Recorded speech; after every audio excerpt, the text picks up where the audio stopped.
같이 읽을게요. 에베소 3장 14절로 19절 말씀입니다.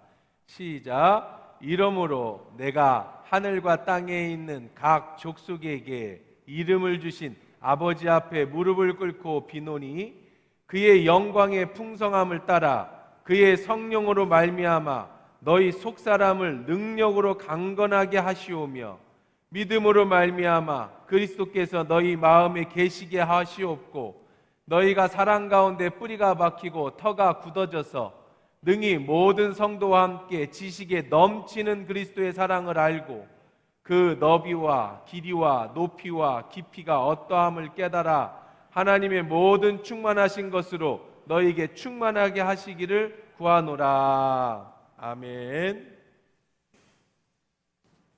근본 성령 충만한 성회가 되게 하옵소서. 최영한 송우섭 장로님, 주봉덕 권사님 예물 드렸습니다. 신년 성회를 통해 은혜 받게 하여 주옵소서. 광희 송영희 권사님, 김창무 목사, 임유선 사모님, 새 일을 시작하신 하나님의 선하신 일에 하나교회 성도들이 사용하게 하옵소서. 이일영 권사님 참여할 수 있게 해주심을 감사합니다. 성령 충만 주옵소서. 최현 장로님, 정기현 권사님, 하나님 아버지 성령 충만, 말씀 충만, 기도 충만, 전도 충만, 맡겨진 사명 능력 있게 감당하게 하옵소서. 양은정 소계주 권사님, 은영 나정숙 권사님, 최인혁, 주님이 아니면 해결하실 분이 없습니다. 아멘. 해결하실 줄 믿습니다. 한영희 권사님, 하나님의 권능에 영적 권세로 더딥혀 주시고 사명 감당케 하옵소서. 기도하겠습니다. 주님, 마음을 주 앞에 드리며 물질로 드린 예물을 먼저 받으시고 마음에 소원하는 대로 간구하는 대로 응답하여 주시옵소서. 오늘 말씀 속에서 주시는 하나님의 말씀이 우리의 심령 골수를 쪼개게 하여 주시고 우리의 영혼이 깨어나게 하여 주시고 살아계신 하나님을 말씀 가운데 만나는 은혜가 있게 도와주옵소서. 예수님의 이름으로 기도합니다. 아멘. 오늘 본문은 바울의 옥중서신입니다. 옥중서신이라는 것은 마지막 바울이 죽기 전에 옥에 갇혀 있을 때 유언처럼 쓴 편지라는 거예요. 지금 에베소 교회에다가 편지를 썼습니다. 그러니까 그의 마지막 자신의 삶을 다 마무리하면서 가장 중요하다고 여기는 것을 쓴 책입니다. 근데 오늘 본문에 읽어보니까 14절 보십시다. 이러므로 내가 하늘과 땅에 있는 각 족속에게 이름을 주신 아버지 앞에 15절 뭐라고 얘기하고 있느냐면 무릎을 꿇고 비노니 그랬어요. 무릎을 꿇고 핀다. 지금 노사도가 지금 감옥에 갇혀서 조금 있으면 참할 겁니다. 일평생 주를 위해서 살았습니다. 그가 지금 에베소 교회에게 편지를 쓰고 있는데 어떤 심정을 가지고 편지를 쓰고 있느냐? 지금 무슨 기도를 쓰고 있느냐? 무릎을 꿇고 핀다 그랬어요. 무릎을 꿇고 피라. 에베소 교인을 향해서 하나님께 지금 노사도가 무릎을 꿇고 비는 게 뭘까? 뭘 가지고 빌까? 한번 보십시다. 그 임종 직전에 마음을 다해서 하나님 앞에 기도하는 그 기도 먼저 보십시다. 이 16절 그의 영광의 풍성함을 따라 그의 성령으로 말미암아 너희 속사람을 능력으로 강건하게 하시오며 무엇을 간절히 무릎 꿇고 기도하고 있어요? 오늘 여러분이 이 부흥성회를 통해서 이 집회를 통해서 간절한 저의 간절함, 지금 바울의 에베소 교인들을 향한 간절함, 하나님께 무릎을 꿇는 그 간절함이 뭐냐면 그 영광의 풍성함을 따라 그의 성령으로 말미암아 성령으로 은혜로 말미암아 너희 속사람을 능력으로 강건하게 해주십시오. 이걸 무릎 꿇고 기도하고 있어요.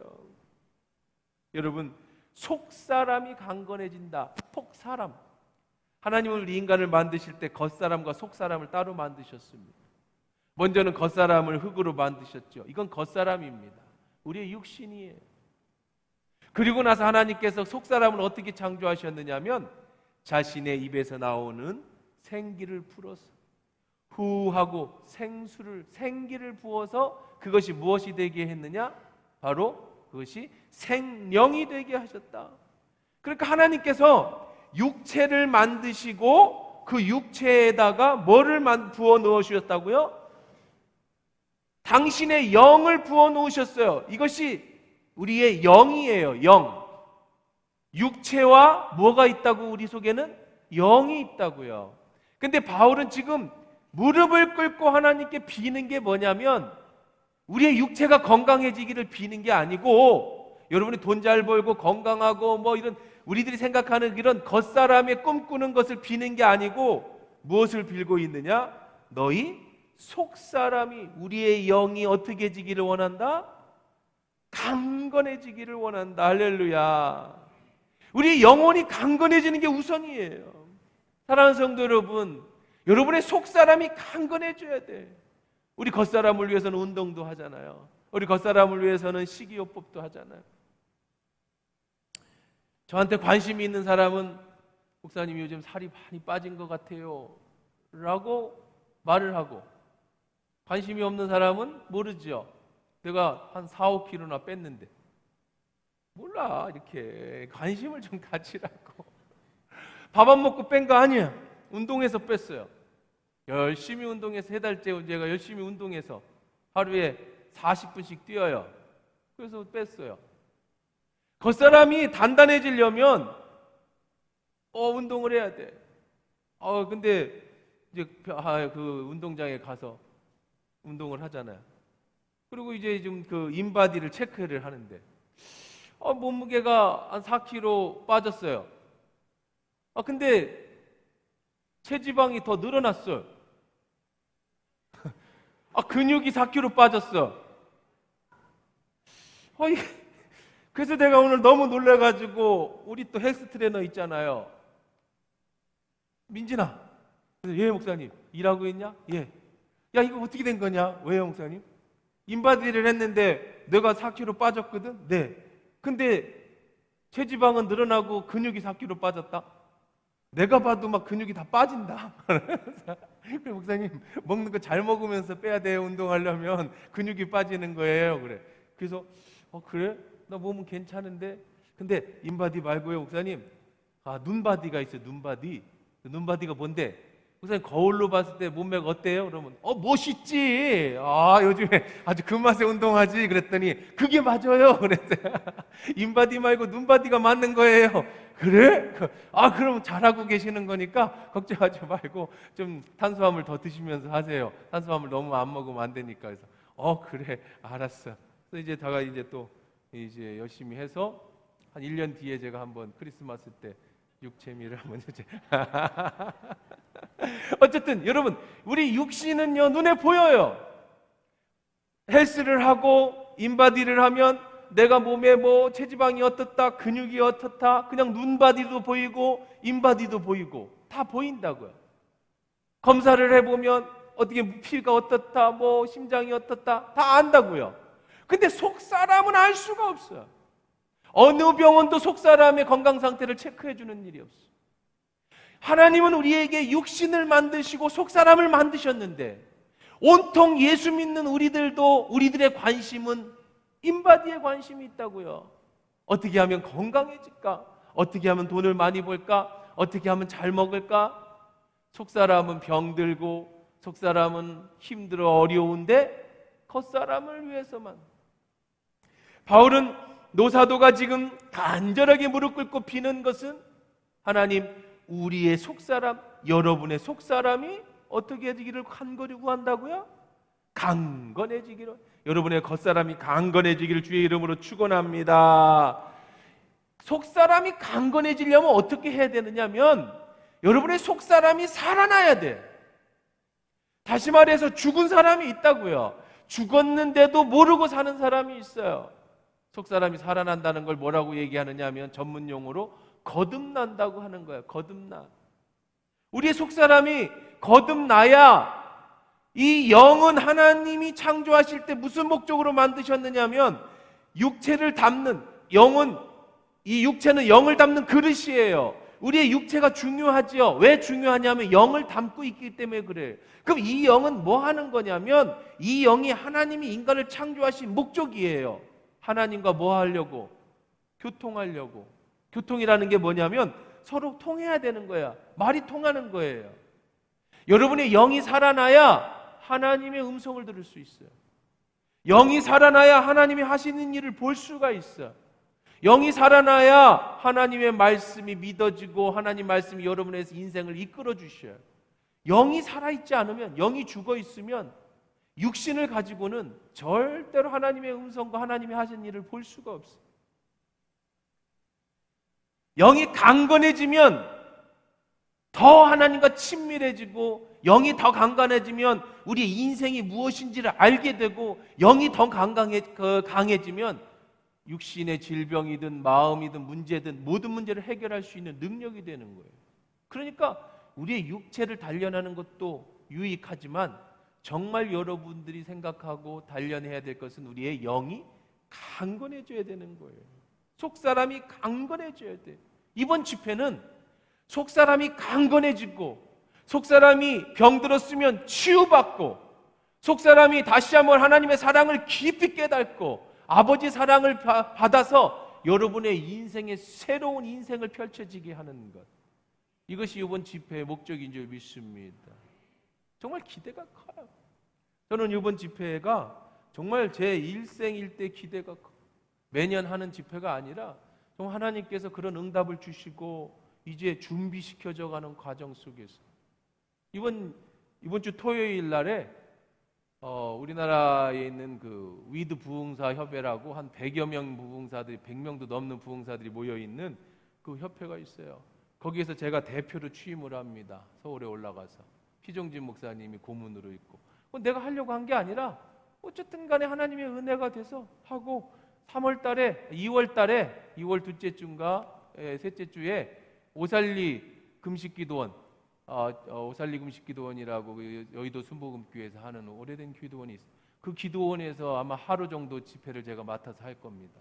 그뿐만 아니라 이제 전국에서 이제 이런 집회들이 많이 열리겠죠. 이제 시작할 테니까 하나님이 그렇게 응답하시고 나서 뭔가가 좀 새롭게 2월 셋째 주에는 제 대전의 창성교회에서 또 집회 요청을 받아서 집회를 하게 되고, 전 어쨌든 하나님 어떻게 하실지 모르겠지만, 어떻게 역사하실지를 모르겠지만, 이번 첫 집회, 오늘 이번에 이 부흥성회가 우리 하나교회부터 시작되는 이 성회를 통해서 하나님이 그냥 일반적인, 제게 응답해 주신 게 있어요. 그냥 일반 부흥성회가 아니라, 일반 부흥사가 아니라, 일반 그런 집회가 아니라 정말 여러분의 영혼이 새롭게 변화되고 여러분의 인생이 바뀌고 삶이 완전히 달라지는 축복의 성회가 될 줄 믿습니다. 그런 기대감을 주셨고 그렇게 준비시켰어요. 제가 이 말씀을 다시 타이핑을 이 열 몇 장을, 이것도 요약본이니까 열 몇 장이죠. 시간 내에 끝내드립니다. 근데 그런 신경 쓰지 말고 이걸 3일치를 준비하고 내일 모레 건도 다 완성도 못했습니다. 그냥 매 타이핑 치고 기도하는데 심장이 한 100번씩 뛰는 것 같아요. 타이핑을 치면서 설교를 준비하면서 그렇게 막 긴장하면서 하나님의 말씀 들으면서 내가 성령 받으면서 그렇게 해본 적이 없어요. 저도 설교 준비를 매일 합니다. 매주 합니다. 7장씩 타이핑을 꼭 합니다. 그래도 하나님께서 주실 때 계속 받아 적지요. 하나님 주시는 말씀을. 근데 이번 집회는 정말 준비하는 시간도 오래 걸리고 하나님의 준비하면서도 내게 주시는 감동이 얼마나 큰지 저는 저 자신이 너무나도 놀랄 정도로 기대가 있어요. 오늘 여러분이 이 집회를 통해서 여러분의 속사람이 변화되어지고 지금까지 누려보지 못했던 예수 믿는 기쁨, 그리고 지금까지 나를 누르고 있던 그 영적인 나쁜 모든 것들, 여러분 내적인 질병들, 속사람의 모든 질병들, 어쩌면 속사람이 암에 걸려 있어요. 속사람이 거의 죽을 지경에 이르렀습니다. 어떤 사람은 아직 속사람이 죽어있는 사람도 있을 수 있겠죠. 어떤 사람은 기진맥진하고, 어떤 사람은 당뇨에 걸렸고, 어떤 사람은 정말 인생의 허물을 느끼는 그런 속사람에게 다시 한번 하나님께서 치유의 광선을 비춰주셔서 회복되어지는 역사가 이번 성회를 통해 이루어질 줄 믿습니다. 우리는 세속적인 신앙에 사로잡혀 있어요. 그래도 우리 예수 믿는 사람들조차도 속사람에 관심이 없고 하나님 앞에 기도하는 게 하나님 건강 주세요, 하나님 돈 주세요, 하나님 문제 해결해 주세요. 이 겉사람의 문제를 많이 하나님 앞에 기도한다고. 속사람에 대해서 우리가 기도하지 못해. 속사람에 대해서 관심을 가지지 못해. 자, 하나님 먼저 그의 나라와 의를 구하라. 그리하면 이 모든 것을 더하리라고 하신 하나님, 속사람이 회복되면은요, 속사람이 강건해지면은요, 겉사람은 이 모든 것이 저절로 따라오게 되는 줄 믿습니다. 여러분, 건강해달라고 기도할 필요가 없어요. 속사람이 건강해지면 육신이 건강이 따라오는 거야. 이 모든 것이 따라오는 거예요. 돈 달라고 기도할 게 없어요. 여러분의 속사람이 회복되고 속사람이 강건해지면 물질이 따라오는 거예요. 사랑하는 자녀에게 하나님 왜 좋은 걸 안 주시겠습니까? 왜 물질을 달라고 해주는 아버지가 어디 있어요? 좋은 아버지는 필요한 걸 다 주시는 아버지. 하나님은 여러분에게 좋은 걸 다 주시기를 기다리고 계세요. 준비된 사람에게, 어떤 사람이 준비된 사람이냐? 속사람이 강건해지는 사람. 자, 다음 기도 제목이 뭐예요? 자, 속사람으로 강건해지고, 그 다음에 뭐라고 그랬어요? 믿음으로 말미암아 그리스도께서 너희 마음에 계시게 하시옵고. 이거 아주 중요한 기도 제목이에요. 속사람이 강건한 건 알겠어요. 근데요, 지금 에베소 교인에게 바울이 기도하고 있는 거예요. 에베소 교인들을 위해서 기도하는 거예요. 하나님 앞에 기도하고 있어요. 근데 뭐라고 기도하고 있느냐면 그리스도께서 너희 마음에 계시게 하옵시고. 그러면 이 기도가 맞아요? 안 믿는 사람에게는 이 기도가 맞아요. 우리 아버지가 예수를 안 믿는데 아버지 하나님, 우리 아버지 마음에 예수님이 계시게 해주세요. 그건 맞아요. 여러분이 전도 대상자를 놓고 기도할 때 예수님, 저 사람 마음에 예수님이 계시게 해주세요. 그건 맞아요. 근데 에베소 교인들에게 하는 말이에요. 너희들 마음에 그리스도께서 계시기를 원한다. 그러면은 다른 말로 표현하면 뭐죠? 너무나도 많은 사람 마음에 그리스도가 안 계신다는 얘기예요. 이건 중요한 얘기입니다. 여러분, 그리스도가 계신다라고 하는 것은요, 예수님을 영접하라는 말이 아니에요. 예수님 영접 안 했는데 어떻게 여러분 그리스도인이 될 수 있겠습니까? 여러분 마음에 그리스도가 계시겠죠. 계신다고 우리가 전제를 합니다. 그런데 여기서 그리스도가 너희 마음에 계신다라는 얘기는 뭐냐면 네 마음에 그리스도가 계시기를 원한다. 다 이해를 더 정확하게 예를 한번 들어보십시다. 누구나 우리 마음에는 엄마 아버지가 계십니다. 그렇죠? 부모님이 계셔요.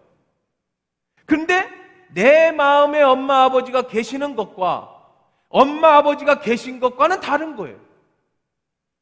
자, 예를 들어서 이제 엄마 아빠 예를 들면 여러분들이 잘 판단을 못해.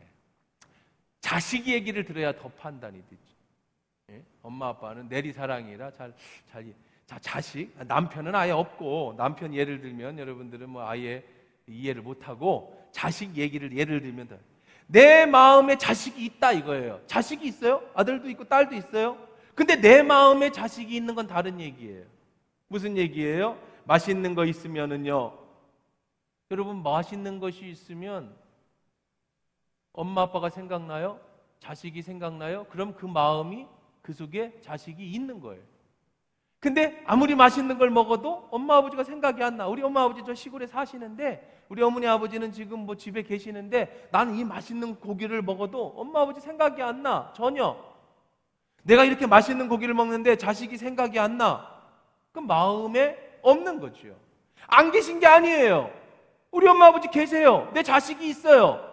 근데 내가 맛있는 걸 먹을 때 생각이 안 나면 그건 마음에 없는 거죠. 그리스도가 내 마음에 계시기를 원한다라는 건 여러분의 삶 속에서 그분을 인식하고 내 안에 예수님이 계시기를 원한다는 거예요. 여러분 일주일 내내 살면서 예수님을 생각 못해요. 예수님이 계시지요. 교회에 계신 것 같아요. 주일날 예배 드리러 가면 계신 것 같아요. 여기 앉아 계시다가 왔니? 왜 일주일 잘 살아라. 안녕히 계세요. 그러고 예수님 만나러 교회 오는 거예요? 그게 아니죠. 예수님이 계신 것과 내 마음에 계신 것은 다른 의미라는 거죠. 제가 어렸을 때 우리 어머님이 저 시골에서 이제 목회를 하실 텐데 그때는 뭐 어려웠던 옛날이니까 꼭 누구네 집에 그 환갑잔치가 있다, 뭔 잔치가 있으면 어머니가 이제 도와주러 가십니다. 아주 어렸을 때죠. 그럼 저녁에 이제 저는 어리니까 한 5살, 4살 뭐 이런 때였겠죠. 그럼 일찍 잡니다. 이거 추운 겨울에 이게 두꺼운 이불을 덮고 자고 있으면 어머니가 막 오시죠. 그럼 그때 깨워요. 아니면 또 어머니 왔다고 깹니다. 그러면 어머니 품속에 추운데 10리 20리 옛날 다 걸어 다녔잖아요. 그럼 비닐에 아니면 종이봉투에 전이 이렇게 들어있을 거고, 그리고 뭐 어떤 집에 갔다는, 지금 제가 기억이 안 나지만은 뭐 어느 집인지 모르겠지만 뭐 제사에서 먹던 그 사탕 같은 거 있죠. 박하사탕 하얀 거, 그런 것도 가지고 오실 때가 있어요. 어머님이 사모님이셨는데 어디 가서 뭔 제사를 음식을 준비하고 오셨는지 그런 건 모르겠지만 꼭 가지고 와요. 아마 뭐 집에 아기가 있으니까 옛날에 간식이 없던 시절에 아들 주라고 누가 싸줬을 수도 있겠지만, 그러면 제가 그걸 가지고 와서 오면 어머니가 꼭 깨워서 그걸 먹이십니다. 그 모처럼 만에 전도 먹고 약과도 먹고 어떤 때는 사탕도 먹어요. 어머니도 거기서 분명히 일하시면서 먹었겠지요. 그런데 마음에 누가 있어요? 자식이 있어요. 마음에 자식이 있어요. 내가 이렇게 맛있는 걸 먹는데 내 아들 주고 싶다, 내 자식 주고 싶다. 그래 어떻게 해요? 비닐에 싸가지고 혹시 식을까 겨울에 가슴에 품고 그 전 냄새 나는데 그러고 오는 거예요. 누가 사탕 하나 주면 우리 아들 줘야겠다, 사탕 가지고 오는 거예요. 이게 마음에 있는 거예요. 이게 마음에 있는 거. 이제 크니까 우리 딸은 아빠 주겠다고 가서 붕어빵 사갖고 오더라고요. 요즘 붕어빵 장사 얼마 잘 되는지 아시죠? 30분씩 기다려야 돼. 그래서 붕어빵 사갖고 와요. 그게 마음이에요. 그게 마음에 있는 거예요. 바울은 분명하게 말합니다. 믿음으로 말미암아, 믿음이 뭐죠? 십자가의 은혜입니다. 예수 그리스도에 믿는 믿음이에요. 그 십자가의 믿음으로 말미암아 십자가를 경험하고 내 안에 그리스도가 계시기를 원한다. 그 은혜의 핵심은요, 내 머리의 십자가가 아니에요.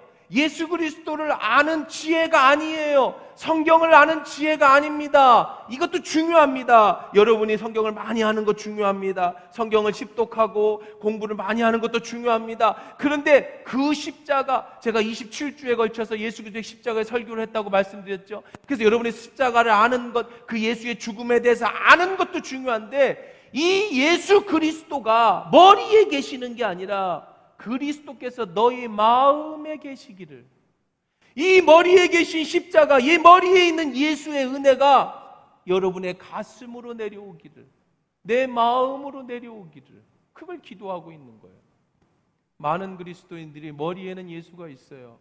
아는 지식에는 예수가 있어요. 성경도 많이 읽었어요. 교회도 오래 다녔어요. 근데 그 예수가 내 마음에 계시는 거하고는 다른 차원이라고. 예수님이 내 안에 살아계셔요. 단순히 십자가에서 날 위해서 죽어주셨어요. 예수님이 날 구원해 주셨어요. 그걸로 아는 게 아니라 살아계신 그리스도가, 그 십자가의 능력이, 그 십자가의 은혜가 내 마음에 있는 거예요. 내 마음에. 이게 정말 중요한 겁니다. 어느 날 권사님이 꼭 좀 보자고 그래서 나갔어요. 식사하러 가자는데 또 어디로 갈까요? 그랬더니 초밥을 먹으러 가지. 딴 때는 목사님 뭐 드시고 싶으세요? 뭐 그렇게 물어보는데 일반적으로. 근데 그냥 초밥을 먹으러 가지. 그래서 그래요, 권사님 초밥 먹으러 갑시다. 그래서 초밥집을 데리고 가셨어요. 아주 좋은 초밥집으로 인도해 줬습니다. 근데 저 이제 주문을 하는데 비싸요. 초밥이 이제 1인분 이렇게 주문하고 또 뭐 회도 시키고 이렇게 막 이제 대접을 받는 거죠. 근데 본인은 초밥을 안 시켜요. 우동을 시켜요. 이분이 돈이 없는 분은 아닙니다. 돈 없어서 우동을 시키는 건 아니에요. 그래서 권사님, 왜 초밥을 안 시켜요? 초밥집에 왔는데. 그랬더니 목사님 저 이틀째 초밥 먹고 있어요. 아니 이틀째 초밥을 먹고 있으면 다른 집을 가야지. 왜 먹던 걸 3일째 또 먹어요? 그게 아니고요. 제가 이틀 동안 초밥을 얼마나 맛있게 먹었는지 먹을 때마다 목사님이 생각나서 목사님 꼭 초밥 좀 대접해드려야 되겠다. 그래서 목사님 모신 거예요. 초밥집으로. 그래. 너무 감동 아닙니까? 초밥을 사준 게 감동이 아니라 맛있는 초밥을 먹는데 목사님이 생각났다는 게 감동 아니에요? 마음에 있는 거예요. 그게 마음에 있는 거. 머리로 있는 게 아니에요. 머리로 목사님께 감사하고, 머리로 뭐 말씀 전해주시고, 머리로 날 위해서 기도해 주시고, 머리로 우리 식구들을 위해서, 머리로 우리 아버지가 돌아가실 때, 우리 어머니 돌아가실 때 장례도 다 치러주고, 머리로 우리 애가 태어났을 때 인사해주고, 머리로 목사님이 주례도 해주고, 머리로 우리, 그게 아니라 정말로 내 마음에 감사가 있을 때에는요, 그것이 다른 차원으로 생각이 나는 거예요. 아는 것, 머리로 감사하는 것과 마음에 생각하는 건 전혀 다른 얘기라고요. 마음에 있느냐가 중요해요. 예수 그리스도가 여러분의 마음에 있느냐는 거예요. 어느 날은 어느 집사님이 제 아내를 불러서 과분한 선물을 줬어요. 그래서 아내가 극구 사양했습니다. 이 집은 부잣집이 아니에요. 어려운 집입니다. 과해요. 그러지 마시라고. 그럴 거 아니라고. 그랬더니 사모님, 저희 어머니가 일찍 돌아가셨는데 사모님을 보고 사모님의 사랑을 받을 때마다 어머니가 너무 생각이 나서 꼭 받아주세요. 저희 어머니께 드리는 겁니다. 마음이에요, 마음. 어머니가 마음에 있어요. 근데 어머니가 돌아가셨어요. 그 마음을 표현하고 싶어요. 근데 나에게 어머니 같은 분에게 드려야지. 이게 마음이라고. 이게 사랑이라고요. 이게 예수 그리스도가 여러분의 마음에 있는 거예요. 예수라는 분이 머리에 계신 게 아니라고요. 예수의 십자가가 여러분의 머리에 있는 게 아니라고요. 여러분의 지식에 있는 게 아니라고요. 30년 예수를 믿었어요? 장로가 됐습니까? 목사가 됐습니까? 그런데 예수의 십자가가 내 마음에 없으면 나의 생각 속에, 머릿속에는 알아요. 내 마음이 없으면 그건 계신 게 아니라고. 바울은 노사도가 무릎을 꿇고 기도합니다. 너희 마음에 계시게 하기를 원하. 그리스도가 계시기를 원한다. 내 마음에 예수가 살아계신다는 건 단순히 여러분이 교회 나오는 게 아니에요. 정말로 십자가의 은혜가 내 가슴에서 살아서 벌떡벌떡 뛰는 거야. 그분의 십자가의 은혜를 생각할 때 가슴이 벌렁벌렁거리고, 그분의 십자가의 은혜를 생각할 때, 그분의 능력을 생각할 때 내 안에서 능력이 나타나고, 예수의 십자가가 생각할 때 내 여러분들 귀신이 떠나가고, 정말 내 삶에서 예수의 능력이 펄떡펄떡 뛰어나오는 거예요. 그게 여러분의 마음에 예수의 십자가가 있는 거라고. 머리로 있는 게 아니라고. 이게 사랑이죠. 자, 그 다음에 한번 보세요. 나도야 거기. 아니 나도라고 그 자기. 너희 마음에 계시게 하옵고 너희가 사랑 가운데, 그 사랑이에요. 그게 사랑이라고요. 마음에 계신 게 사랑이라고요. 그 사랑이 어떻게 되기를 원해요? 뿌리가 박히고 터가 굳어지기를 원한다. 여러분, 뿌리가 박힌다는 게 뭐예요? 터가 굳어진다는 게 뭘까요?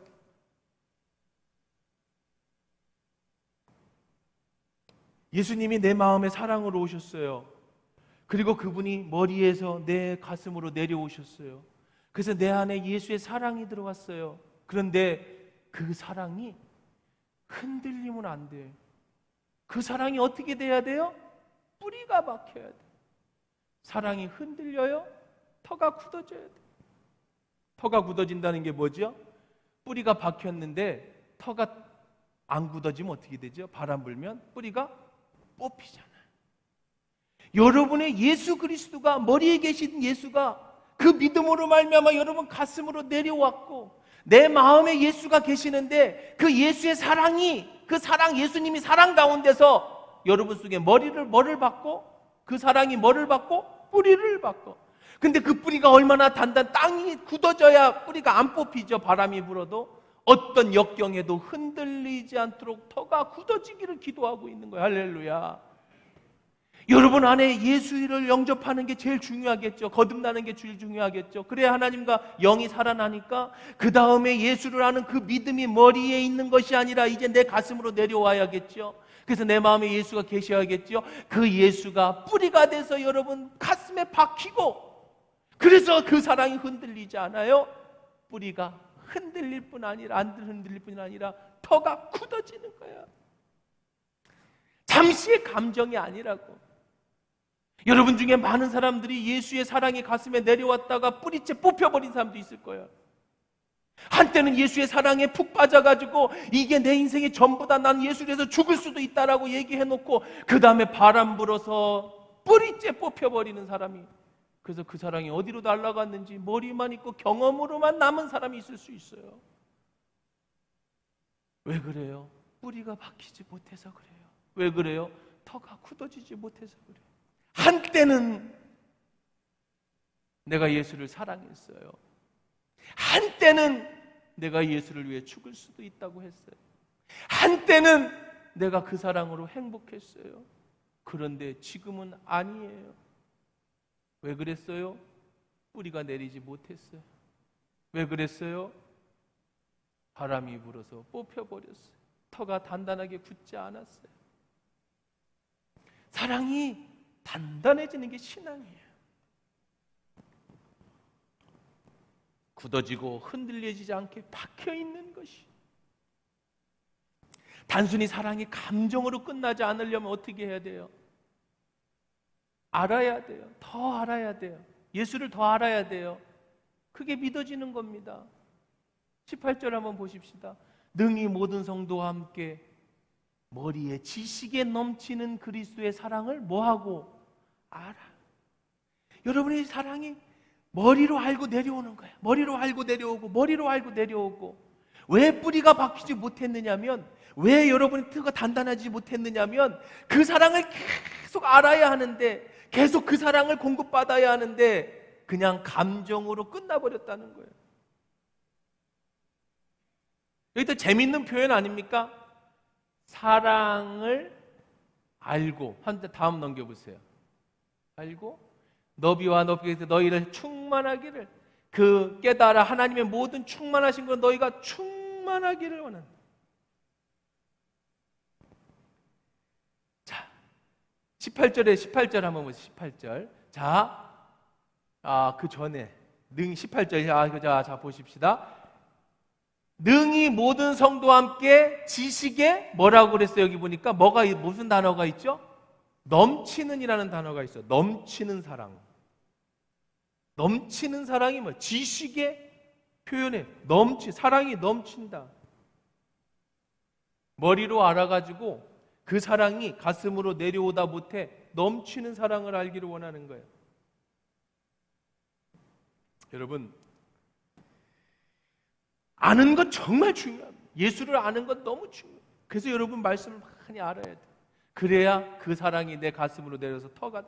마가복음 1장 24절 26절입니다. 그런데 여기 또 중요한 포인트 하나가 있어요. 한번 읽어봅시다. 시작. 나사렛 예수여, 우리가 당신과 무슨 상관이 있나이까? 우리를 멸하러 왔나이까? 나는 당신이 누구인 줄 아노니 하나님의 거룩한. 누가 알았어요? 누군지 알아요? 누가 이런 얘기를 한 거예요? 사단이 얘기한 거예요. 사단이. 자, 25절 보세요.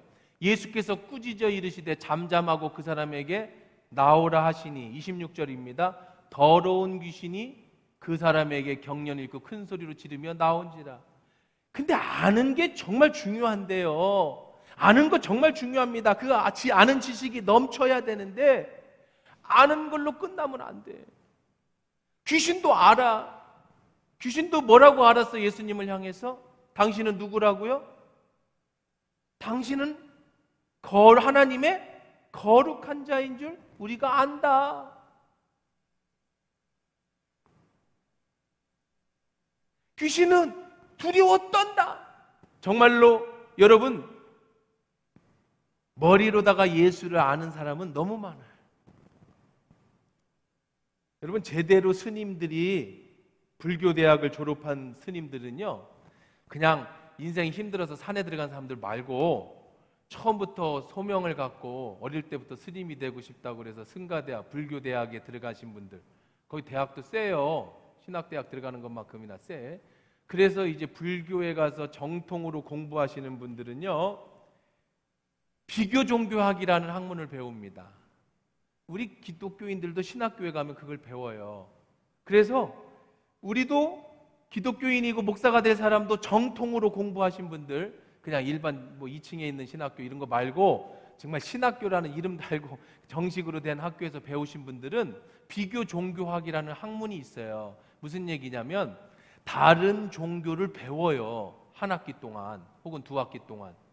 그래서 저도 불교에 대해서 배웠습니다. 레포트도 쓰고. 그래서 저는 한 학기 동안 불교를 두 학기를 배웠기 때문에 웬만큼한 불교 신자들보다 제가 불교 이론은 더 잘 알죠. 불교는 뭐 사람들 그냥 대충 다니는 사람들 아닙니까? 많이 그렇잖아요. 팔종도, 고진멸도, 뭐 어떻게 해탈에 이르는지 뭐 이런 것들 그들의 이론도 알아요. 절에 가면 왜 절 바깥에 큰 절 바깥에는요 반드시 다리가 있어요. 다리가 물이 흘러야 다리가 있는데 만약에 절 앞에 물이 안 흐르면 가짜 다리라도 만들어요. 그게 진짜 절이에요. 정식적인 절. 왜냐하면 그 다리를 건너면서 속세에 그런 것들을 떼얼쳐 놓고 내려와라 그런 뜻이에요.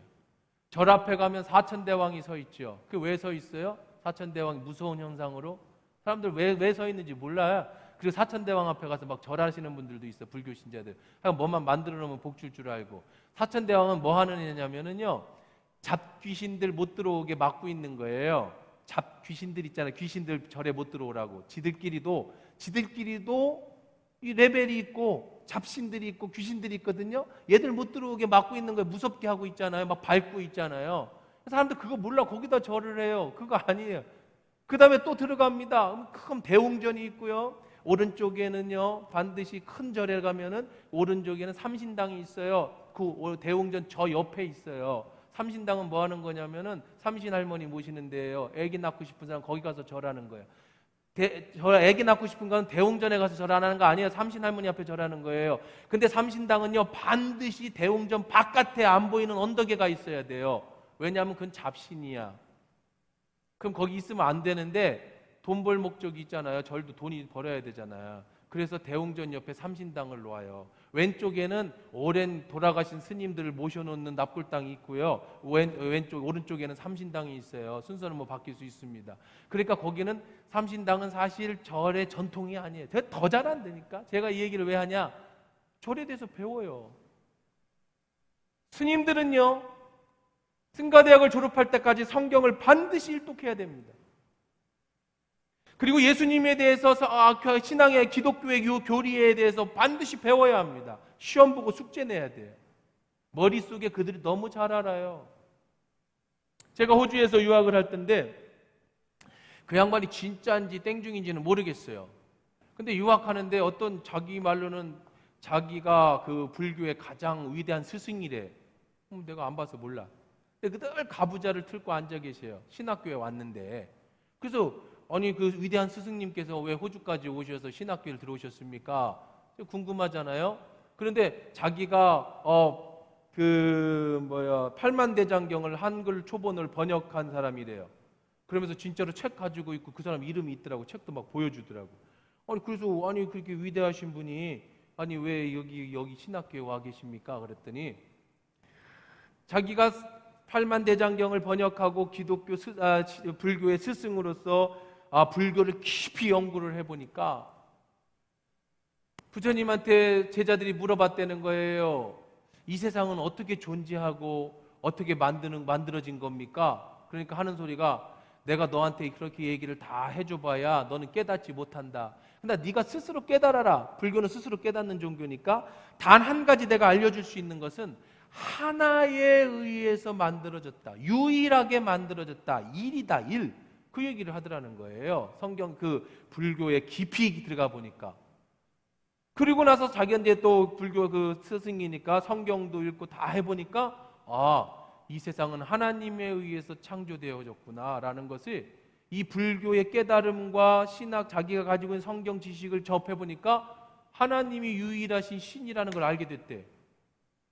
근데 자기가 이거를 커밍아웃을 하면 테러를 당해서 죽는다네. 한국에서. 그 사람 말이 진짜인지 아니면 사기꾼인지 모르겠어요. 지금도. 그래서 자기가 도망쳐 왔대. 호주로. 그래서 신학교에 들어와서 더 하나님을 알아가기 위해서 공부하는 거래요. 맨날 걔는 그 사람은요 나이가 한 60 넘으신 분인데 늘 가부좌를 들고 이렇게 앉아 계셔요. 성경을 이렇게 보셔요. 그리고 또 이러고 있어. 강의 시간에도 이러고 있고 그 방에 찾아가도 이렇게 하고 있고. 사기꾼이면 진짜 대단한 사기꾼이에요. 진짜 하면은 잘 모르겠고 어쨌든 그 사람이 그래서 거기 가 있대요. 아는 거요. 머리로 지식으로 아는 것과 여러분 아는 것이 넘쳐야 되는 것은 맞습니다. 그런데 그 아는 것이 내 가슴으로 내려오는 건 다른 거예요. 여러분 오늘 여러분이 얼마만큼의 성경 지식을 알고 있는지 모르겠어요. 그리고 여러분 가슴에 예수 그리스도가 내려온 다음에 성경이 더 풍성해지는 건 좋은 겁니다. 하지만 머리에 잔뜩 들어있는데 내 가슴으로 내려오지 않는 것은 그것은 여러분 마음에 예수 그리스도를 모르는 거예요. 그럼 여기서 또 질문이 생기죠. 그럼 어떻게 해야? 아주 중요한 문제죠. 그럼 목사님 어떻게 해야 돼? 머리에 있는 예수가 내 가슴으로 내려와서 뿌리가 박히고 터가 든든해질 수 있을까요? 이게 핵심 아니겠습니까? 오늘 말씀의 핵심은 이거예요. 어떻게 해야? 그러면 나도 내 안에 예수님이 계시기를 원합니다. 어떻게 해야 합니까? 이건 절대적인 하나님의 은혜로만 가능해요. 여러분 노력으로 되는 게 아니에요. 여러분이 간절히 사모하는 건 여러분이 하실 수 있죠. 오늘 이 저녁에 여러분이 이런 마음에서 사모하셔야 돼요. 뭘 사모해? 예수님이 내 가슴으로 내려오기를 원합니다. 십자가의 은혜가 정말 내 가슴에서 펄떡펄떡 뛰기를 원합니다. 살아계신 예수 정말 죽으실 때 그 보혈의 피가 내 가슴에 오기를 원합니다라는 간절함은 여러분 속에 있어야 돼. 간절함이 여러분 속에 있어야 돼. 그러나 이 머리에서 이 가슴까지의 이 길이는요 수천 킬로예요. 수천 킬로. 아는 것이 믿어지고 아는 것이 내 가슴엔 예수 그리스도로 채워지는 것은 거리가 어마어마해. 그게 어떻게 가는 거냐? 절대적인 하나님의 은혜. 사실은 여러분이 예수 그리스도를 나의 구주로 영접한 것도 은혜 아닙니까? 여러분이 어떻게 예수 그리스도를 나의 구주로 영접하셨어요? 여러분이 죄인인 게 어떻게 믿어졌습니까? 어떻게 남자를 모르는 여자에게서 태어난 그 예수 그리스도가 남자를 모르는 여자에게서 의심 없이 태어났다고 믿어졌습니까? 어떻게 가보지 않은 천국이 있다고 믿어집니까? 어떻게 여러분이 힘써서 번 돈의 11조를 하나님 앞에 드릴 수 있습니까? 손 안 떨려요? 100만 원이면 10만 원이요, 200만 원이면 20만 원, 300만 원이면 30만 원이요, 매달 30만 원씩 하나님 앞에 헌금하는데 손 안 떨립니까? 그게 어떻게 가능해요? 그게 어떻게 믿어집니까? 어떻게 가보지도 않은 천국이 있다고 믿어지고 어떻게 목사님 설교가 정말 사실이라고 믿어집니까? 여러분 이게 은혜예요. 이건 전적인 하나님의 은혜입니다. 절대로 하나님의 은혜가 아니고는 여러분 믿어지지 못해요. 절대로 하나님의 은혜 아니고는 예수가 나를 위해서 죽었다는 사실이 안 믿어집니다. 그 다음에 더 큰 은혜가 있어요. 그게 뭐냐면 내 머리에 있는 예수가 정말로 살아계신 내 가슴으로 내려와서 정말로 인격적인 그 예수를 만나고 심장이 벌렁거리는 그 사랑을 깨닫는 건 다음에 우리가 얻어야 될 은혜예요. 이 은혜가 여러분 가운데 있기를 주의 이름으로 축원합니다. 이건 은혜라고 그랬어요. 선물이에요. 여러분 노력해서 받을 수 있는 게 아니에요. 하나님이 주시고자 하는 자에게 주셔요. 근데 기회가 있어야 돼요. 오늘이 그날이에요. 이게 기회예요. 텔레비 보다가 머리에 있는 예수가 가슴에 내려오는 일은 없어요. 여러분이 골프를 치다가 머리에 있는 예수가 가슴으로 내려오는 일은 없어요. 여러분 친구들이랑 맥주를 한 잔 먹는데 갑자기 머리에 계신 예수가 가슴에 내려오는 일은 없어요. 어떤 기회가 있어야 돼. 기회. 무슨 기회? 사람이 누구를 만나려도 다방에서 차례도 마셔야지 그 사람을 만나는 기회가 생기는 거 아닙니까? 이게 집회예요. 하나님이 은혜를 주셨어요. 그래서 집에 있을 때 아니면 여러분의 말씀을 듣다가 1일부터 3일, 월요일부터 수요일까지 부흥회가 있대? 가볼까? 이 가운데 여러분 내가 볼 때는 어떻게 나왔지 하는 사람도 있어요. 저 양반이 왜 나왔지 하는. 딴 사람들이 뭐 믿음이 있으니까 저 사람 나오겠다는데 이분은 의외네. 반대로 왜 없지? 이런 사람도 있어요. 나올 만한데? 이건 전적인 은혜예요. 여러분 마음에서부터 내가 예수를 만나러 가야지, 오늘 집회를 가야지, 오늘 이런 말씀을 들을지 몰랐죠. 이게 뭔지도 몰랐죠. 그냥 와야지. 어쨌든 이 자리에 온 게 여러분 1단계 가서 다방에 가서 앉았다고요.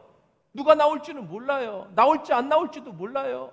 예수님이 내 머리에서 가슴으로 오실지 안 오실지 몰라요. 오늘 오실지 내일 오실지 모레 오실지 몰라요. 중요한 건 기회를 잡아야 된다는 거예요. 기회조차 없으면 잡지를 못해. 이게 전적인 은혜라는 겁니다. 여러분, 그게 바로 예수 그리스도의 한 사랑이라고 아까 읽었죠. 이 사랑이 뿌리 내리는 거다, 단단해지는 거라고 얘기를 합니다. 자, 내 안에 예수가 계시고 내 안에 뿌리가 내리고 단단해지고 어쨌든 내 안에 사랑이 있는지 없는지를 시험해보는 증거가 있습니다. 사랑에는 증거가 있어요. 어떤 사람에게는 오늘이 머리에 계신 예수가 내려오는 날일 수도 있고, 어떤 사람은 지금 이미 예수가 여러분 마음에 있어서 뿌리를 잘 내리고 계시는 분도 있을 수 있어요. 어떤 분은 뭐 오늘 처음으로 거듭나야 되는 분도 계시고, 아직 내 영이 아직 살아있지도 않은 사람도 있을 수도 있겠고, 사람마다 천차만별입니다. 그러면 내 머리에 계신 예수가 내 안에 은혜로다가 뿌리를 바뀌면 어떤 일이 일어나는가? 어떤 증거들이 나타나는가? 아니면 지금 내가 안에 예수님이 내 마음에 이미 오래전에 이미 내려왔어요. 그래서 여러분이 그 마음에 예수님이 계셔요. 그래서 뿌리가 박히고 있어요. 흔들리지 않아요. 그럼 그런 사람에게는 어떤 증거가 있느냐? 자, 보세요. 아주 중요한 증거가 있습니다. 두 사람이 사랑하면, 여러분이 마음에 예수님이 계시다는 건 사랑한다는 거예요. 부모가 자녀를 사랑하니까 아까 얘기한 것처럼 먹을 것을 갖다 주는 것처럼 여러분 마음에 사랑이 있어요. 예수님의 사랑이 들어왔다는 거예요. 머리에 계신 예수님의 십자가의 사랑이, 그 믿음의 은혜의 사랑이 내 가슴에 왔어요. 그러면은 어떤 증거가 나타나느냐면요, 아주 중요한데, 사람은 사랑하면 결혼하고 싶어요. 그렇죠? 결혼하고 싶지 않아요? 사랑한다는 증거는요, 결혼을 하고 싶다는 거예요. 누가 결혼하라고 강요 안 하죠. 그냥 하고 싶지요. 그게 원해집니다. 같이 자꾸 있고 싶어요. 헤어지기 싫어요. 같이 살고 싶어요. 여러분, 결혼하면 많이 헌신해야 됩니다. 내 자유가 많이 뺏깁니다. 그런데도 내 자유를 뺏기는 것보다도 뭐가 더 좋아? 같이 사는 게 더 좋아. 책임져야 될 일이 많아집니다. 그래도 내가 책임지고 싶어. 저 사람의 아픔까지도 감싸주고 싶어. 왜? 내 마음에 그 사람이 들어오면. 내가 즐겨하는 것도 끊어야 될 수도 있습니다. 그런데 나는 과감히 끊을 수 있어요. 왜? 내 좋아하는 걸 끊는 것보다 그 사람을 더 사랑하는 마음이 크니까. 이게 사랑하는 사람의 증거예요. 사랑하면서 매번 너 나 사랑해? 이렇게 하지 않아요. 그냥 서로 사랑하면 서로가 알아가는 거죠. 재헌신하지 않아요. 여러분 마음에 예수님이 오셨어요. 머리에 계신 예수님이 내 안에 오셨어요. 내 가슴에 오셨어요. 그러면은요, 여러분 헌신을 강요하지 않아요. 내 안에 계신 예수님을 위해서 내가 기꺼이 자발적으로 기쁨으로 헌신하고 싶어지죠. 이게 사랑인 거예요. 누가 너 보고 예수를 위해서 헌신해 이러지 않아요. 누가 너 보고 너 교회에다 헌금 많이 내 이런 얘기 안 해요. 너 오늘 교회가 열심히 가 이렇게 얘기 안 해요. 사랑하면 더 헌신하고 싶고, 더 주고 싶고, 더 만나고 싶고, 더 가까이 가고 싶고, 이게 마음에 사랑이 내려오고 그 사랑이 뿌리가 박히고 터가 굳어지는 거예요. 사랑하는 사람과 시간 내고 싶잖아요. 하나님과 함께하는 시간을 보내고 싶어요. 미국에서는 연인을요, 소울메이트라고 합니다. 소울메이트. 소울이라고 하는 것은 영혼, 메이트는 동반자라는 뜻이에요. 사랑하는 사람을 나의 소울메이트라고 그래요. 나의 영혼의 동반자다라는 뜻이에요. 둘이 함께 시간을 보내고 싶어요. 바닷가를 함께 거닐고 싶어요. 일몰이 지는 해안가에 앉아서 저 아름다운 일몰을 같이 보고 싶어요. 모든 것을 같이 나누고 싶어요. 이게 사랑이에요. 예수님이 내 안에 계신 사람은요, 책임감이나 의무감으로 사랑하지 않아요. 그냥 그분이 좋지요. 그래서 자꾸 그분이 생각나죠. 같이 있고 싶어지죠. 하나님을 더 사랑하게 해주세요. 하나님을 위해서 더 헌신해지게 해주세요. 이런 기도는 없어요. 하나님을 사랑하면 자발적으로 헌신하게 돼 있는 거예요. 그건 갈망이죠. 더 사랑하고 싶은 갈망, 더 알고 싶은 갈망. 여러분이 만약에 어떤 사랑하는 것이 생겼어요. 그러면 그것에 대해 시간을 더 내고 싶잖아요. 그것에 더 알아가고 싶지 않아요? 어떤 연인을 사랑했든, 아니면 어떤 스포츠를 사랑했든, 아니면 어떤 취미 생활을 시작했든, 그럼 더 그거에 대해서 돈을 쓰고 싶지 않아요? 더 많이 그거에 대해서 알아가고 싶지 않아요? 그게 사랑이에요. 그 갈망이 내 안에 있는 거예요. 내가 나를 사랑한다면 시간을 내려고 하는 것이 아니다. 네 시간을 갈망해서 내는 것이죠. 그게 좋아서. 여러분 보십시오.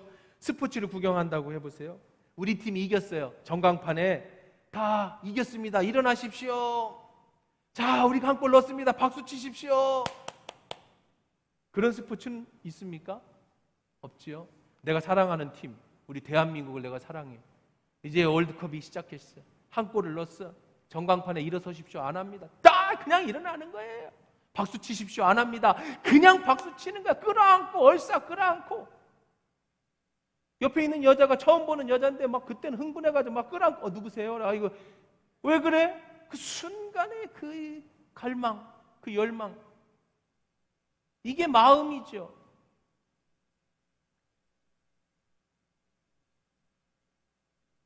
여러분 방송에서 지금 아이돌이 춤을 추고 노래하는데 그냥 음소거를 해놓고 이렇게 보고 계신다고 생각해 보십시오. 뭐 웃기겠죠? 하나님을 사랑하는 것도 똑같아요. 여러분 안에 예수님의 사랑이 있으면, 그리고 그분의 사랑이 지금 뿌리를 내리고 있으면, 그리고 그 사랑이 지금 터가 굳어지고 있으면 예배 시간에 가만히 있을 수가 없어. 찬양할 때 그냥 멀뚱멀뚱 할 수가 없어. 일어나지 말라 해도 저절로 일어나는 거. 손 들지 말라 해도 저절로 손이 들어가는 거. 눈물 흘리라고, 자, 이 시간에는 십자가의 사랑을 생각할 타이밍입니다. 여기 광고판에 자, 눈물 흘릴 준비를 하십시오. 그런 거 없어요. 나도 모르게 눈물이 주룩주룩 나는 거. 자, 이 시간에는 예수님의 사랑을 느낄 때입니다. 가슴을 좀 뜨겁게 해보세요. 이런 거 없어요. 저절로 가슴이 뜨거워지는 거. 이게 사랑이에요. 그게 여러분 마음에 예수의 사랑이 내려왔다는 거예요. 한때는 그랬는데 지금은 아니에요. 마치 아이들 노래 방송에 음소거 해놓고 쳐다보는 것처럼 예배가 그렇게 멀뚱멀뚱해져요. 내 가슴 깊은 곳에서 하나님을 사랑하는 찬양이 나오지 않아요. 말씀을 읽어도 그냥 의무적으로 읽고 책임감에 읽지만 재미가 없어요.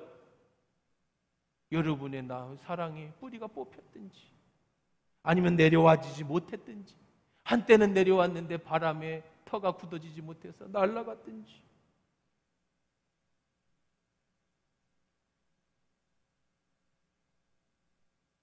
여러분 머리에 있는 예수 그리스도가 자연스럽게 여러분 안에 그 사랑으로 내려오는 역사가 있길 주의 이름으로 축원합니다. 그건 은혜라고 그랬어요. 갑자기 찾아와. 옛날에 그 사랑이 다시 갑자기 회복되기도 하고요. 이미 여러분의 사랑이 뿌리째 지금 잘 박히고 튼튼해지고 있으면 그 은혜가 더 깊어지고요. 그 은혜의 사랑이 막 넘치고요. 아직 그 사랑을 한 번도 경험해보지 못한 분이 있다면 그 사랑은 어느 날 갑자기 오는 거예요. 오늘이 여러분에게 그날이 되길 주의 이름으로 축원합니다. 그게 은혜예요. 제가 어떤 갑자기 저 여자를 봤을 때요,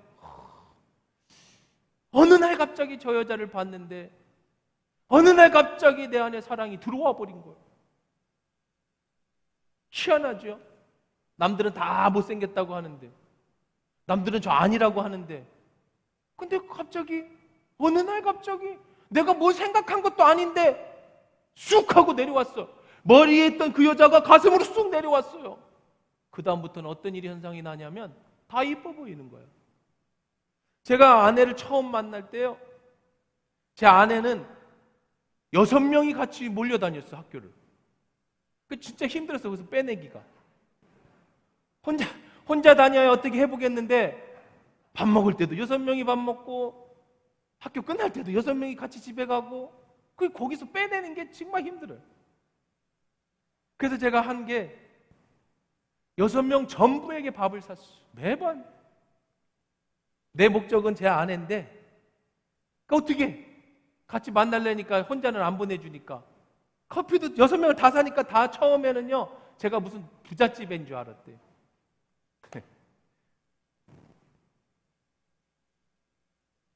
근데요 6명이 다니는데 저는 제 아내가 그렇게 키가 작은 줄 몰랐어요. 다니는 6명이 다 키가 크고 몸매가 좋아요. 그때 저희 학교에, 지금은 절대 그러면 안 되겠지만 그 당시에 저희 학교에 제 아내가 다니던 과는 면접 점수가 있는 과였어요. 키 크고 날씬하고 몸매 좋은 애들한테 점수를 줘도 되는 때가 있었어요. 과가 비서학과예요. 비서학과. 그래서 대전에서 몸매 날씬하고 아주 그 한단 애들은 전국의 비서학과가 저 이화여대하고 대전에 제가 다니던 학교 두 군데밖에 없었어요. 전국에서 날씬하고 이쁘다는 애들은 거기 점수가 있어갖고 거기 들어왔어요. 제 아내는 어떻게 합격했는지는 잘 모르겠어요. 근데 어떻게 합격해서 6명이 같이 다녀. 거기에는 미스 금산도 있어요. 인상 금산 아가씨.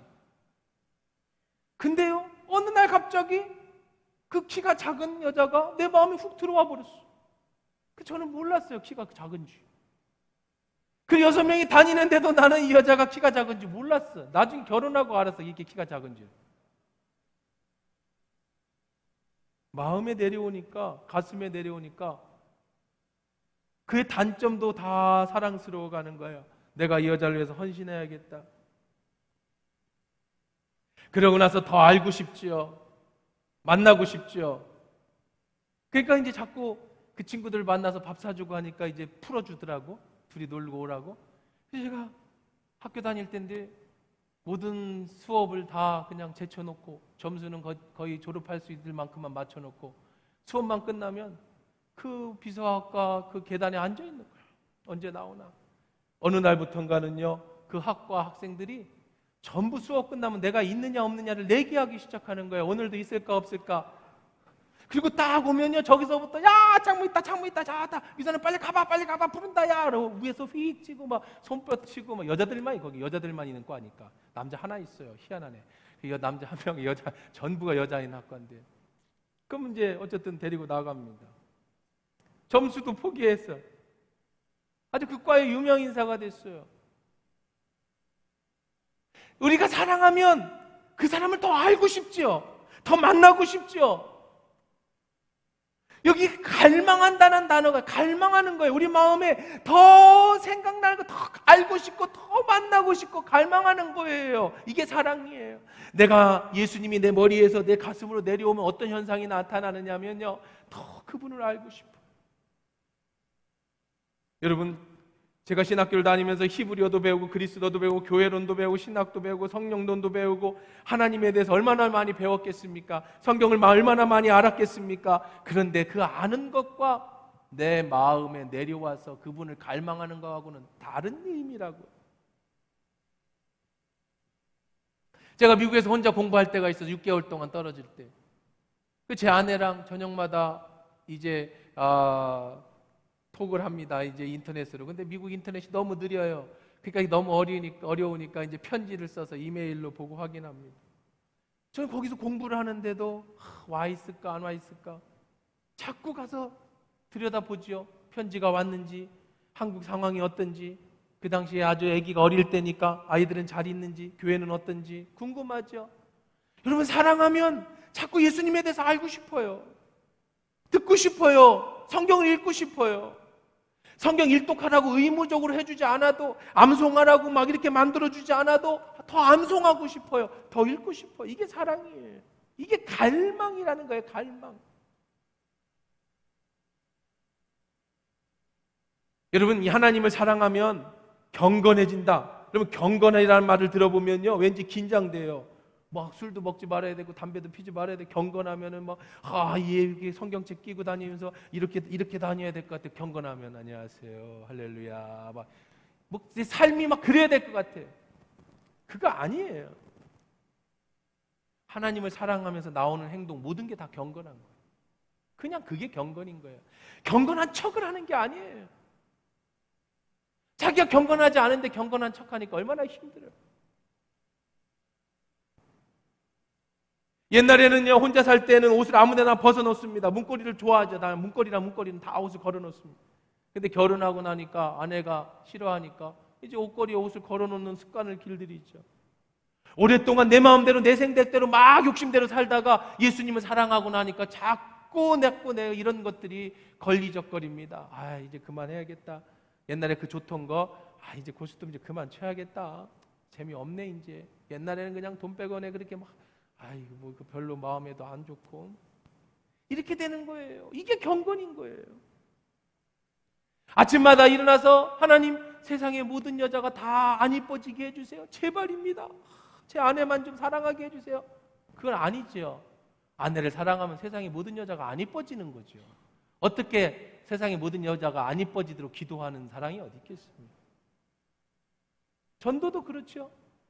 목사님이 전도해야만 부담감 돼가지고 이거 전도 안 하면 내 안에 사랑이 충만하면 내가 만난 사랑을 전하고 싶은 거야. 나 연애한다.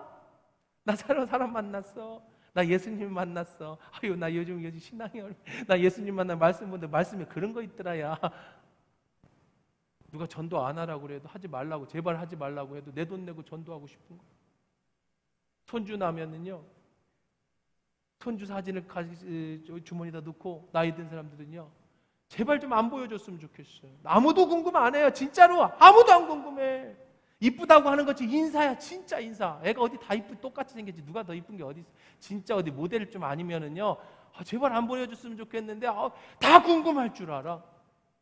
본인의 의미. 그래서 제가 10,000원씩 내고 보여드려요. 10,000원씩 내고 한 번 볼 때마다 10,000원씩 내고 보여주라고.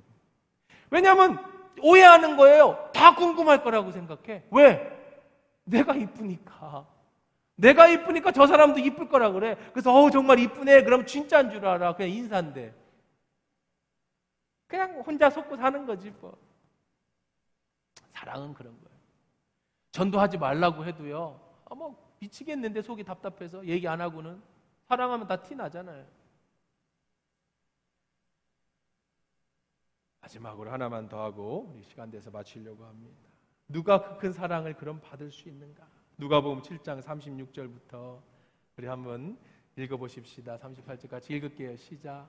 한 바리새인이 예수께 자기와 함께 잡수기를 청하니 이에 바리새인이 집에 들어가 앉으셨을 때에 그 동네에 죄를 지은 한 여자가 있어 예수께서 바리새인 집에 앉아 계심을 알고 향유 담은 옥합을 가지고 와서 예수의 뒤로 그 발 곁에 서서 울며 눈물로 그 발을 적시고 자기 머리털로 닦고 그 발에 입 맞추고 향유를 부으니 예수를 청한 바리새인들이 그걸 보고 마음에 이르되 이 사람이 만일 선지자라면 자기를 만지는 이 여자가 누구며 어떠한 자 곧 죄인인 줄 알았으리라 하거늘.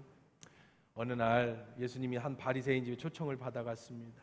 식사를 하고 계시는데요, 어떤 여자가 옥합을 손에다 들고 들어옵니다. 이 여자를 누구라고 소개하느냐면요, 37절에 그 동네에 죄를 지은 한 여자라고 누가는 소개를. 이 여자가 무슨 죄를 졌는지 모르지만 동네 죄인이야. 창녀인 거야, 창녀. 누구나 다 알아. 이 여자는 아주 나쁜 여자라는, 죄인이라는 걸. 그 여자가요, 향유를 들고 오더니 그 다음에 예수의 뒤에 섰어요. 예수님이 이렇게 누워서 식사를 하시고 이 히브리인들이 이렇게 엎드려서 이렇게 누워서 식사하는데 그 발 밑에 엎드렸어요. 근데요, 그 발 밑에 서서 눌어요. 눈물이 한 방울 떨어지는 게 아니에요. 주룩주룩 흘려요. 사람들이 다 놀래죠. 총각 예수 발 밑에 어떤 처녀 여자가 음탕한 아마 창녀였던 것 같은데 그 무릎을 꿇더니요, 향유병은 옆에 놓고 막 울어요.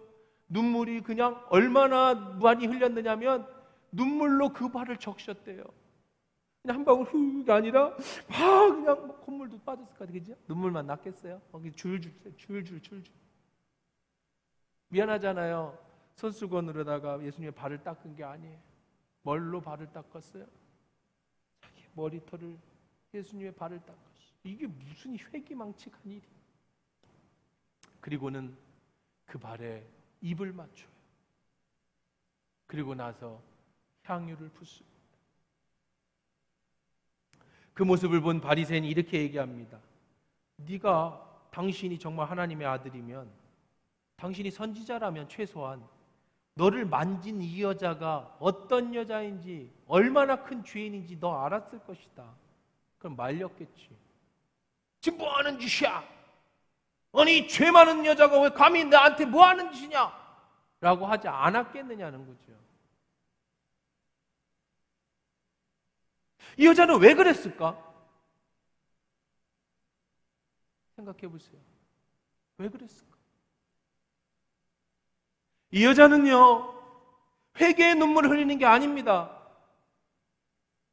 이미 예수님을 알았어요. 머리로 예수를 알았어요. 그리고 그 예수를 가슴으로 내렸어요. 그리고 그 예수로 하여금 자기가 얼마나 죄인인데 그런 죄인을 사랑해 주시고 용서해 주시는 그 예수의 사랑을 이미 알았어요. 그 은혜가 너무 감사해요. 그 은혜가 너무 고마워요. 그래서 그 비싼 향유, 1년치 연봉이 되는, 어쩌면 그 창녀 여자가, 그런 죄인 여자가 어디서 돈이 났는지 모르겠지만 1년치 연봉을, 헌금을 가지고 왔어요. 그리고 예수님 앞에 무릎을 꿇었는데요, 그 은혜가 너무 고마워서요, 그 사랑이 너무 커서요, 눈물을 주체할 수가 없어요. 너무 죄송하잖아요. 예수님 발에다가 눈물을 그렇게 흘렸으니 자기 머리털로 닦아요. 손수건 있었으면 손수건을 했겠지만 그 여자는 자기 머리털로 다 닦고 그 발에 향유를 부어 입을 맞춰요. 사람들이 보면 엽기적인 얘기죠. 이 뭐 하는 짓이야?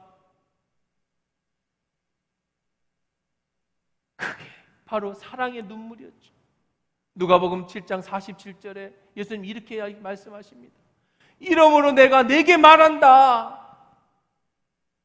그의 많은 죄가, 그 여자의 많은 죄가 사하여졌다. 이는 그의 사랑함이 많음이라.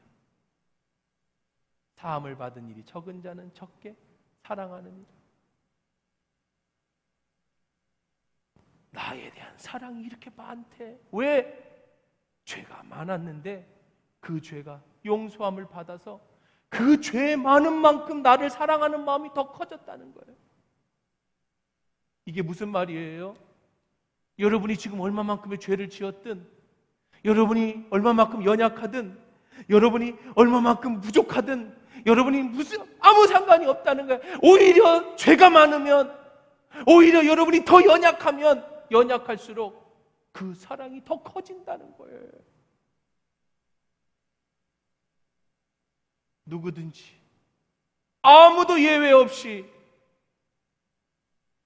은혜를 받으면 머리에 있는 예수의 사랑이었으며 왜 가슴에 내려오고 그 사랑을 깨닫게 되면 인생이 바뀌고 삶이 바뀌고 그 사랑으로 인생이 완전히 바뀌어져. 지금 이 여자처럼 눈물로 자신의 머리털로 예수의 발을 씻길 정도로 그 감동에 젖어지게 된다는 줄 믿습니다. 그 사랑을 여러분 끌어내리십시오. 여러분 머리에 있는 사랑을 끌어내리십시오. 내일과 모레는 그 사랑이 여러분의 인생에 어떻게 변화시키는지, 어떻게 그 사랑이 여러분을 치유하는지, 어떻게 그 사랑이 여러분의 인생의 문제를 풀어내는지 내적 치유의 시간을 가지려고 합니다. 여러분이 가지고 있는, 지금까지 살아오면서 가지고 있던 내 내면에, 내 속사람 속에 있는 문제들, 어떤 병에 아까 얘기한 것처럼 암이 걸렸을 수도 있어요. 죽어가는데도 자기는 모를 수 있어요. 이미 죽었을 수도 있어요. 그 문제는요, 여러분의 육체에 나타납니다. 여러분의 내면의 문제는 여러분의 육체 속에 나타나는 거예요. 육체의 질병을 가져오기도 하고요, 내면의 질병을 가져오기도 하고, 공황장애, 섭식장애, 여러분 사람을 만나는 대인기피, 건강염려, 이런 문제를 만들어내기도 하고요, 여러분의 인생에 어려움의 문제를 만들어내요. 하는 일마다 막혀요. 마지막에 안 됩니다. 이게 내적 문제에 해결이 안 돼서. 예수님의 사랑이 머리에서 가슴으로 내려오면 어떤 문제가 해결되느냐? 여러분의 인생의 전반의 문제가 해결돼요. 여러분 내적의 문제가 치유됩니다. 수십 년 동안 여러분을 묶고 있던 그 악한 세력이 떠나가는 역사가 일어나요. 여러분 이 성회를 기대하십시오. 내일하고 모레는 내적 치유의 시간을 가지려고 그래요. 육체의 질병뿐 아니라 여러분의 마음의 문제까지도. 사랑에는 치유의 능력이 있기 때문에 예수님이 이 땅에 오셔서 예수님을 사랑하는 자들은 전부 치유받은 자들이에요. 치유받은 자들이 예수의 사랑을 알게 됐죠.